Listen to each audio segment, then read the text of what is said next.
Thanks for starting your week with us. Hello and welcome to Business Daily. I'm Lee in Seoul. We have plenty on our plate today, so let's get started with a glimpse of the day's highlights.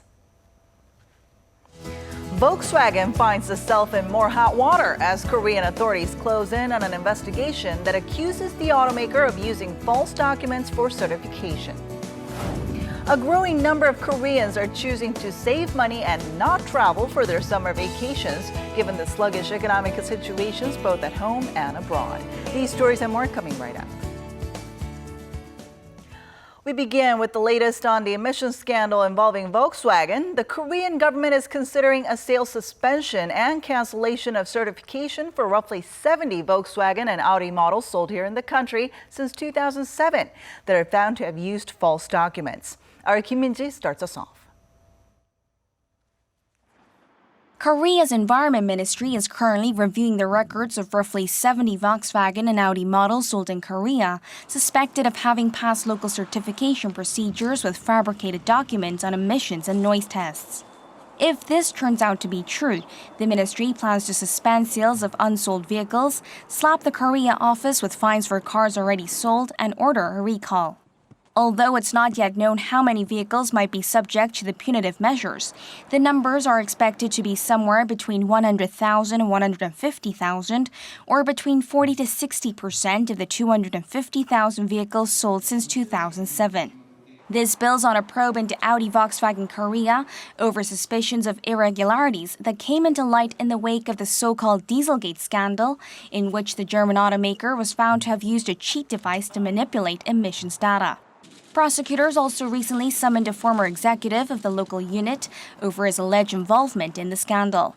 Last month, Korea's Environment Ministry, for a third time, rejected Volkswagen's plan to recall the vehicles in question, this time as the local office failed to admit to using a cheat device. Previously, the plans were turned down for lacking information. Kim Min-ji, Business Daily. Prolonged global uncertainties have cast a dark cloud over Korea's industry outlook. The Korea Chamber of Commerce and Industry has released a so-called weather chart forecasting the outlook for the second half of the year. Now, the report projects that the shipbuilding industry will be hit hard with figurative torrential rain in the latter half of this year. There's also a gloomy overcast outlook for Korea's IT and household appliances, automobile, steel, and textile industries. This is partially due to global economic uncertainties stemming from Britain's decision to leave the European Union. But the construction industry is expected to enjoy better weather, as the low interest rate has contributed to growing demand for real estate and new home sales. The business outlook for the oil refining industry is also bright, as demand for petroleum products in Asia remains stable in the midst of low but steady oil prices.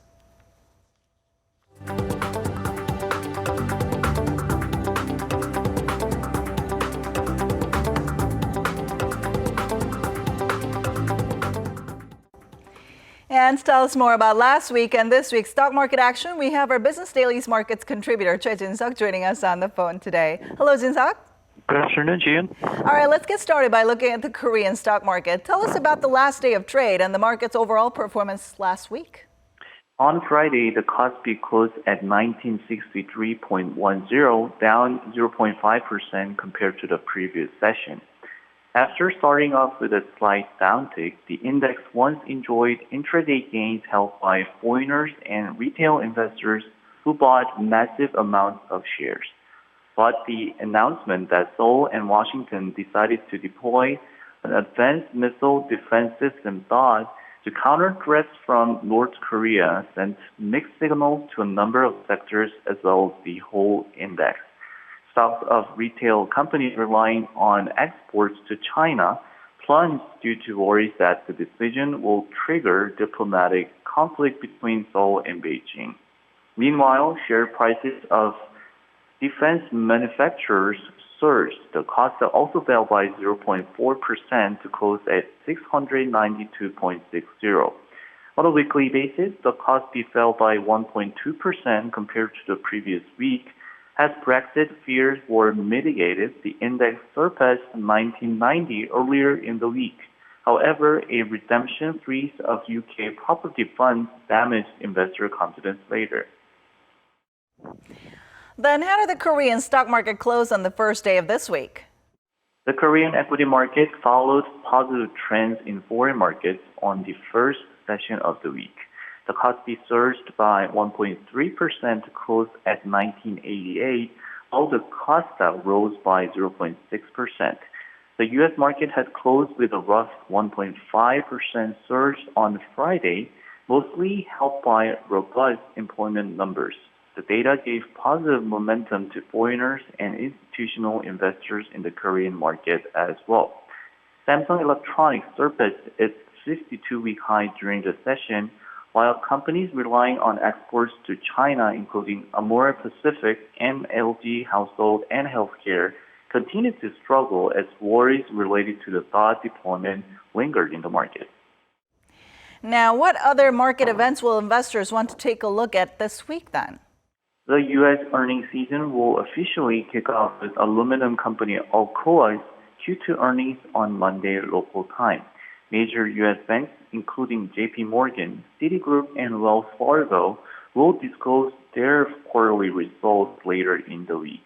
A market research firm, FactSet, estimates profits of U.S. companies fell by 5.6% last quarter. If the S&P 500 index reports a decline in earnings for Q2, it will mark the first time the index has recorded 5 consecutive quarters of year-over-year declines in earnings since Q3 2008 through Q3 2009. On the economic front, the Federal Reserve Beige Book will be released on Wednesday, and we have U.S. consumer prices, retail sales data, as well as China's growth figures on Friday, which are all expected to draw attention from investors. And of course, back here at home, the Bank of Korea will hold its Monetary Policy Board meeting this Thursday. So what are the expectations for July? Market experts weigh more on an interest rate freeze at the BOK meeting this month. All 10 brokerage firms surveyed by Korean daily Eat Today expect the BOK will take some time to assess the effects of its June rate cut. But most analysts project the central bank has planned to cut rates further around Q4 to minimize shocks from global uncertainties. The central bank so far has never lowered its benchmark interest rate for 2 consecutive months, with the exception of during massive financial crisis. This has been Choi Jin-seok for Business Daily.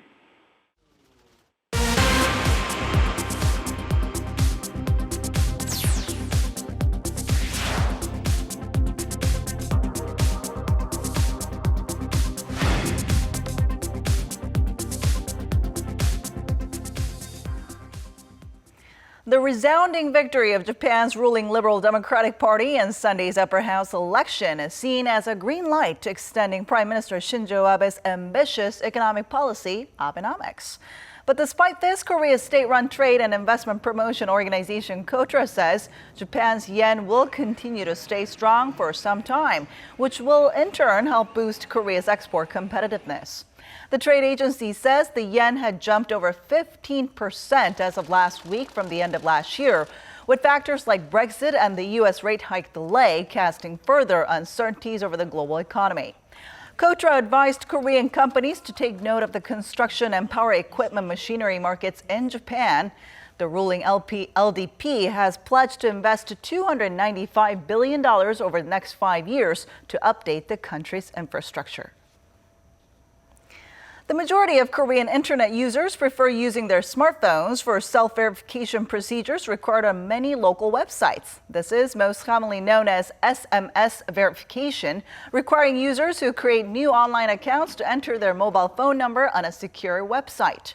The website then texts a unique code, which users re-enter on the verification page. A survey of some 4,000 people by Korea Internet and Security Agency found that almost 85% of the respondents have used the SMS verification service last year, while only half of them said they had used the alternative Internet Personal Identification Number or IPIN service, which assigns a virtual registration number to individual users. Industry officials projected that while more advanced self-verification technologies are on the way, SMS technology will remain popular for many years, mainly due to its accessibility and relative security. So we're seeing a shift in where savvy shoppers here in Korea are choosing to make their direct overseas purchases. Just a few years back, most of those purchases came from the U.S., but now a growing number of shoppers are turning their eyes to Europe. Our Lee Min-young tells us why. Online shoppers who buy directly from overseas are showing a clear shift towards European products. The Korea Customs Service says the U.S. still dominates among online sellers, but its share of the market is on the decrease. During the first half of this year, Koreans made 8.15 million direct purchases from overseas, a 3% increase from a year earlier. 5 million of those came from the U.S., accounting for 67% of the total. That's an 8% decline from 3 years ago when the U.S. represented 75% of direct imports. Eating into the American share were imports from Europe, whose share has doubled over the past 3 years. During that period, direct buying from European online malls jumped 32%. The Korea Customs Service says that's in part due to diversifying consumption patterns among those buying from overseas. In the past, customers turned to the internet to buy American clothes, shoes, and bags. But now they're looking for a greater variety of lifestyle products such as cosmetics, coffee, chocolate, and even toy figures, and from a wider range of foreign markets. The Customs Service said exchange rates might also have played a role in the change. Over the past year, the Korean currency has fallen about 3.5% against the US dollar, which the Korea Customs Service speculates might have hurt consumer confidence. Lee Min-young, Business Daily. Summer vacations are always something to look forward to, especially at a time when we all need to escape from sweltering heat and humidity. But a recent survey has revealed that holiday trends this year are looking to be quite different as people have more things to worry about. Our Lee Ju-young tells us more. The scorching heat and humidity levels signal that it's time to get away from work and set off for a summer vacation. But this year, as people plan for their holidays, there seems to be more weighing on their minds than the simple question of where to go. According to a survey of 835 company employees conducted by an education provider for office workers, people's planned budget for summer leave has dipped about $21 from 2 years ago to roughly $470. Around 28% said they have a budget between $260 to $434, while those with spending patterns below $260 made up about a fifth of all respondents. The number of people who have travel plans either domestically or internationally has dropped as well. Many are altering their plans to fit their budgets. I thought about going abroad, but figured it would be too expensive. Given the bad economy, I'm thinking of traveling within the country. More workers also said they will be content to spend their holidays resting at home and engaging in self-improvement activities. It gets crowded everywhere in the summer, so instead of spending money elsewhere, I'd rather stay home and recharge. Be it at home or elsewhere, taking time off itself is considered a luxury to some. 34% of workers surveyed said they won't be taking time off because they can't afford it. Others said difficult conditions at work and heavy workloads will prevent them from getting away. The survey provider adds employees will take an estimated 4.3 days off this summer, with the majority taking leave in early August. Lee Ju-young, Business Daily. For many Koreans who prepare for retirement, kickstarting their own business is often a dream they eventually pursue. But the truth is, many end in failure. One securities firm recently released some tips to avoid such an outcome. Our Eunice Kim has the story. Many senior citizens in Korea post-retirement use their severance pay to start their own businesses, what's supposed to provide a stream of income that allows them to enjoy the final chapters of their lives.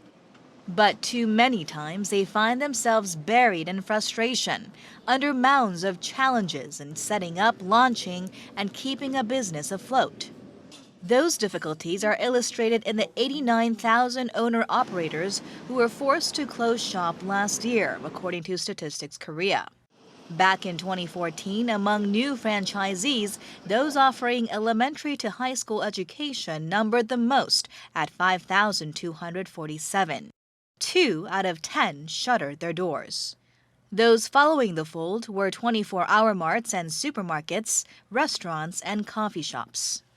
To assist Korea's growing silver population, a group called the Research Institute for 100 Years of Life released 5 principles to consider to succeed in post-retirement business. The first point was to not overcommit finances.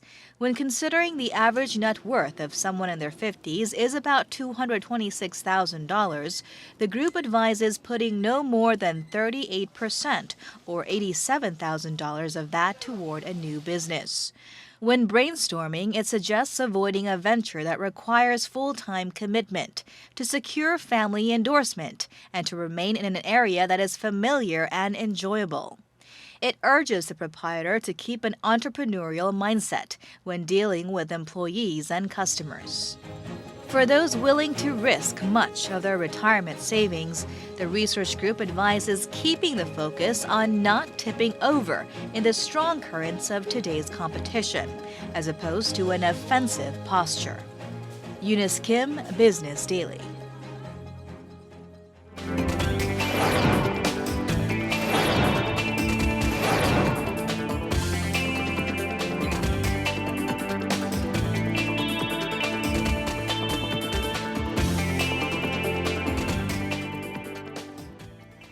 And that does it for today. Thanks for watching, and we'll be back tomorrow with more business news that matters to you. Until then, goodbye.